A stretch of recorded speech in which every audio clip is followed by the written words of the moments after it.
क्या दिन थे वो, जब हम लोग छोटे थे, बचपन में थे। और मुझे लगता है जैसे जैसे बचपन बीतता गया हम लोग खुशियों से दूर होते चले गए। अच्छा, आपको याद है कि जब त्यौहार आते थे, कोई भी त्यौहार, वो चाहे दिवाली हो, होली हो, ईद हो, रक्षाबंधन हो, भाई दूज हो, कुछ भी हो, उनकी एक रौनक अलग होती थी। मतलब हम लोग घर में साफ़ सफाई, एक हफ्ते थे साफ़ सफाई में लग जाते थे।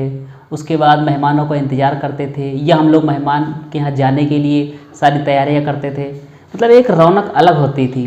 और जब से ये हाथ में आया है ना टेक्नोलॉजी, या फ़ोन जब से आया है, तब से तो स्टेटस पर लोग लगाते हैं हैप्पी रक्षाबंधन, हैप्पी दिवाली, आप सभी को, आपके परिवार को हार्दिक शुभकामनाएँ।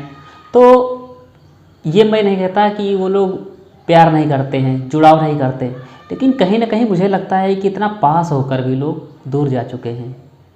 मुझे लगता है कि अपने आप से दूर जा चुके होते हैं। सुबह उठ कर के अगर कोई त्यौहार होता है, पर स्टेटस लगाने पर ध्यान देते हैं। ये नहीं देखते हैं कि ये जो फेस्टिवल है, त्यौहार है, अपनों लोगों से त्यौहार, अपनों से त्यौहार होता है। कोई भी त्यौहार या कोई भी चीज़ अपनों से चलता है, ना कि इस टेक्नोलॉजी के भरोसे। हम लोग जो पास में होता है उसकी चिंता नहीं करते हैं, जो दूर हमसे 1000 किलोमीटर दूर बैठा है उसकी हम लोग चिंता करते हैं। अब कारण न जाने क्या है, क्योंकि आपको पता होगा त्योहारों का एक अनूठा संगम होता था, एक अलग मज़ा होता था। जैसे त्यौहार आता था तो राखियों में, जो आपको पता होगा गजरे चलते थे, बड़े बड़े बड़ी राखियाँ जिनको बोली जाती थी, तो उनको बांधने की बड़ी होड़ रहती थी। हम बड़ा वाला बांधेंगे, हम सबसे बड़ा वाला बांधेंगे, ये चीज़ें लगी रहती थी। आज वो जो है इंटरेस्ट या जो रुझान लुप्त होता जा रहा है धीमे धीमे। क्योंकि एक और लगी रहती थी ना कि साइकिल पे हम लोग राखी बांधेंगे, साइकिल पे हम लोग गजरे बांधेंगे, घर के बाहर हम बांधेंगे, तो ये बिल्कुल विलुप्ति कगार मुझे लगता हो चुका है। अब समस्याएं कहाँ से शुरू हो चुकी हैं, कहाँ से नहीं हुई, ये मुझे नहीं पता। चलिए हम बात करते हैं थोड़ा सा रक्षाबंधन को लेकर के। आज रक्षाबंधन का त्यौहार है और भाई बहन का एक अनोखा प्रेम का जो प्रतीक माना जाता है रक्षाबंधन। आपको इसके पीछे कहानी तो पता ही होगी। ये क्या हुआ था कि जब सुदर्शन हल्के से हाथ में लग गया था श्री कृष्ण के चक्र, तो उनके हाथ में ब्लड आ गया था, खून आ गया था।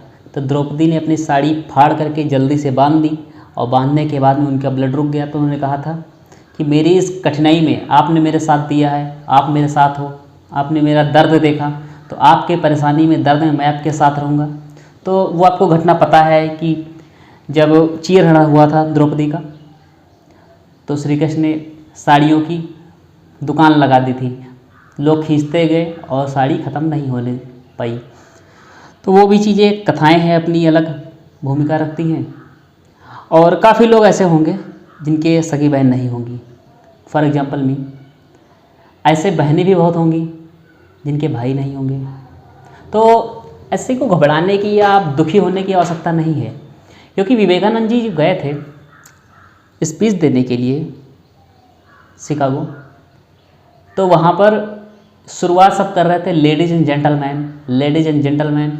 और ये जब बोलने के लिए गए, थोड़ा सा इनको समय मिला था, तो उन्होंने एक शब्द पहला बोला जिससे सारे के सारे वहाँ पर खड़े लोग दंग रह गए।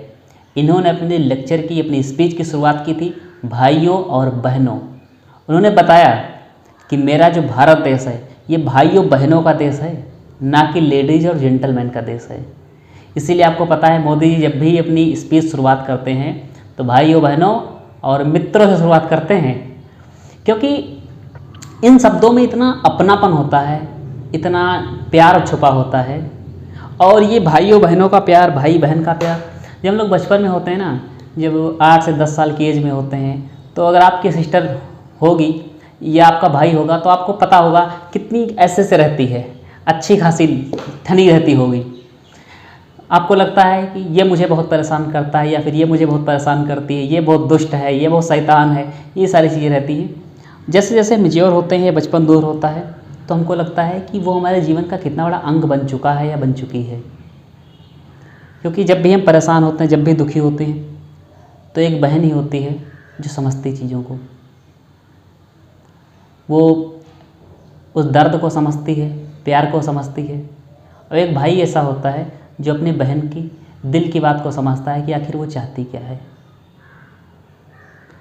जैसे मेरी कजिन थी, काफ़ी बहनें हैं ऐसे, तो इस प्रकार से लड़ाई होती थी जैसे हम लोग दुश्मन हो एक दूसरे के। एक बार मैंने गुस्से में लात मार दी उसकी, तो उसने जा कर के शिकायत की, मुझे लात मारी। तो जब लात मारी तो मुझे समझाया गया, देखो बहन को लात नहीं मारते हैं, बहन लक्ष्मी होती है। और जब ये बात पता चल गई उसको कि बहन को लात नहीं मारी जाती, बहन लक्ष्मी होती है, तब उसने पकड़ लिया, ये फंदा पकड़ लिया। जब भी मुझसे कोई काम करवाना होता और मगर मैं नहीं करता, ना कर देता, तो जा कर के पहुँचती, मुझे इसने लात मारी है, अब क्या था, दे लाते दे चप्पल, मेरा हो गया कल्याण। तो मुझे भी लगता था कि कहीं ना कहीं कितना ब्लैकमेल करती है ये ना होती तो अच्छा है। लेकिन जब शादी हुई उसकी, शादी होने के बाद में जब विदाई हो रही थी, तो मैं आपको फ़नी सीन सुनाता हूँ वहाँ पर क्या हुआ। तो जब विदाई होने लगी तो मैंने जीजा जी से कहा, जीजा जी ख्याल रखना। तो उन्होंने कहा हाँ हाँ बिल्कुल रखेंगे। तो मैंने कहा इसका नहीं, अपना ख्याल रखना, ये अपना ख्याल रख लेगी लेकिन आप अपना ख्याल रखना। तो फिर कहने लगे देखो मुझको इतना ये सब कह रहा है। तो ये नोक झोंक का रिश्ता, इतना प्यार भरा रिश्ता होता है कि बहनों की कद्र, अगर आपके पास सिस्टर है, बहन है, तो आप उनकी कद्र समझते होंगे मुझे लगता है।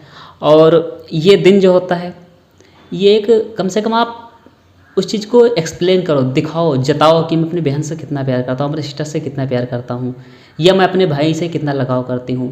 क्योंकि लड़कियाँ होती हैं ना, उनके पास एक बाउंडेड एरिया होता है, लिमिटेड होता है, क्योंकि वो शायद किसी से अपने दिल की बात नहीं कह पाती, मन की बात नहीं कह पाती हैं। क्योंकि कभी कभी वो अपने पापा से, मम्मी से नहीं कह पाती, शेयर नहीं कर पाती हैं। उनके पास एक ही चीज़ होती है, भाई, हो सकता है वो उसका सपोर्ट करे।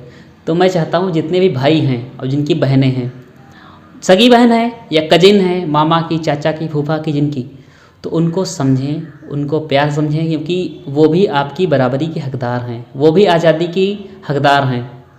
उनको दिल समझें, आखिर वो क्या चाहती हैं अपनी ज़िंदगी में। अगर वो पढ़ाई करना चाहती हैं, कैरियर बनना चाहती हैं, तो उनको कभी आप रोके ना, उनका सपोर्ट करिए। क्योंकि रक्षाबंधन का मतलब आप रक्षा करना ही, कोई ज़रूरी नहीं कि आप उनकी रक्षा उनकी किससे करोगे, वो अपने रक्षा करने में खुद सक्षम होती हैं। ऐसा नहीं, हम नहीं मानते कि लड़कियां कमज़ोर हैं। लड़कियों का इतिहास उठाकर देख लो तो अच्छे खासे मर्द बेकार हैं। रानी लक्ष्मीबाई, पता नहीं कितने लोगों को गाजर मूली की तरह काटा। तो ऐसी कोई ज़रूरत नहीं उनकी रक्षा की, बस उनको आवश्यकता होती है एक सपोर्ट की, कि उनको कोई सपोर्ट मिले, उनको कोई समझे, उनको कोई प्यार समझे, उनकी दिल की बात को समझे। तो मुझे लगता है ये कहीं ना कहीं एक भाई का फ़र्ज़ होता है। तो रक्षाबंधन पर मैं चाहता हूँ आप सभी जितने मेरे स्टूडेंट हैं या भी जितने दोस्त हैं, जितने लोग इस वीडियो को देख रहे हैं, तो आप थोड़ा सा इस टेक्नोलॉजी की दुनिया से हट करके, आपकी बहन हो या लेडीज़ नाम की कोई भी हो जिसने आपको राखी बांधी हो, तो आप उसको सपोर्ट करें और ज़िंदगी भर ये कसम खाएं, ये शपथ लें कि मैं उसका हर हाल में ख्याल रखूँगा। उसको कोई भी किसी प्रकार की समस्या होगी तो मैं उसका निवारण करने के लिए हर संभव प्रयास करूँगा। तो बस इन्हीं शब्दों के साथ मैं आपसे विदा लेना चाहूँगा। और बाकी आपकी दिल्ली पुलिस की जो कांस्टेबल की भर्ती आई हैं उसमें मैं आपको जानकारी दे दूँगा जल्द ही में, और आप लोग डालिए और जितना शेयर हो सके वीडियो कर दीजिए। और आप सभी को रक्षाबंधन की हार्दिक शुभकामनाएं। Best of luck. हंसते रहिए, मुस्कुराते रहिए। ये इस प्यार भरे त्यौहार को आप दिल से मनाइए और दिल से मेरी तरफ से आपके लिए ढेर सारी शुभकामनाएं। Love you all.